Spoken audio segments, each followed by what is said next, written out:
One of the areas that fascinated me the most is the relationship between behavior and personality. More specifically, how behavior shows traits of our personality and how important it is in an organization. To demonstrate what I'm trying to say, I have a story to share. Once I was having a cup of chai with my friend and I started ranting about my life. And I said, picture this, me battling through the chaos of recruitment drives and dodging job interviews like an undercover agent, all while feeling the weight of impending graduation looming over me like a storm cloud. It's like my life has become a circus and I'm actually a joker who's riding a unicycle on a tightrope, exhilarating and terrifying all at once. And while I was at it, I looked at my friend and what did I see? She was on her phone. Now, how to react to this? I had some choices. Choice number one. What even? She's on her phone and here I'm telling my story and I'm telling how the stress I'm facing and what I'm going through. She's doing what? She's on her phone. Choice number two. Bringing this up was a mistake to begin with. I mean, look at her. She's clearly not interested. And I'm quite obviously sure I'm boring her. What was I even thinking? She must think that I'm overreacting. Oh God. Choice number three. Wait a minute, girl. Pause. It's okay. It's fine. Pause before concluding anything about her action. You don't know why she's on her phone, so just pause and relax. Maybe just take another sip of your chai before it gets cold. Choice number four. What's really important for me is that she really knows what's going on in my life. That she always feels included in my life. I really value our friendship and I hope the bond we have remains the same. That's something very important for me. So I just hope. Choice number five. Have I neglected her at some point? What's really going on in her life? What's there in her mind? I really want to know. I really want to know what's important for her.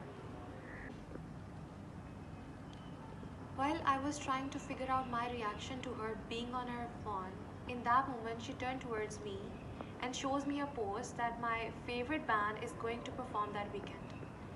And she proceeds to say that the concert is going to be free because one of her friends is the ambassador and our tickets are on the house. Double treat to eat up all the stress that's eating you up from last months, she said. Now, that was a close call. I mean, I would have really spoiled that if I had taken first choice as my reaction. Because she was completely there for me all the time I was ranting, she was finding a way to release some of my stress. Whatever I choose to react from these five options tells a lot about my personality. Whatever I choose to react from these five options tells a lot about my personality. I would have attacked, misbehaved and judged her in my first choice. This would have showed extent of my openness and agreeableness in my personality. It would have showed that my openness to hear others is quite low. In my second choice, I would have self-doubted and judged myself that maybe my friend is not interested in knowing what's going on in my life. This choice would have showed my weak emotional stability and my personal trait of thinking negatively about myself and that I'm full of negative emotions. In my third choice, I actually waited for my friend to tell me what's going on. By taking this choice, I would have showed that I have high emotional stability and better interpersonal skills, that is extroversion. In the fourth choice, I detect my emotions and a question where do I stand after seeing her on her phone and how I want to react.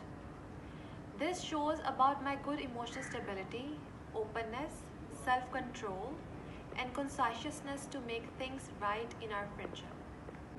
In my fifth choice, I choose to connect with my friend by showing empathy, compassion, and understanding. This tells about my extroversion, emotional stability, and openness. I want to know if everything is good at her hand. I am putting aside my immediate reaction of disappointment and really show care to what's going on in her world. In my example, I have discussed and recognized traits of only one personality framework through the behavior I would have chosen to show. There are many other personality traits that could be recognized from behaviors and actions of an individual. Behaviors provide observable manifestations of our personality, traits, preferences, emotions, values, and patterns of response to the world around us. They serve as outward expression of who we are as individuals. Behavior can help you to understand why people, including yourself, act, think, and feel the way we do, and the astute manager can put that understanding to use by taking care to place employees in situations that best fit their personalities. An understanding of behavior and personality can also help you understand what strengths you may have and should strive for when searching for a job. Since there are many ways in which various personality traits, like the big five personality traits that I've discussed, affect on the job outcomes and the overall functioning of organizations. So a question arises, can managers work on the behaviors of their employees and shape their personalities and create value for organizations?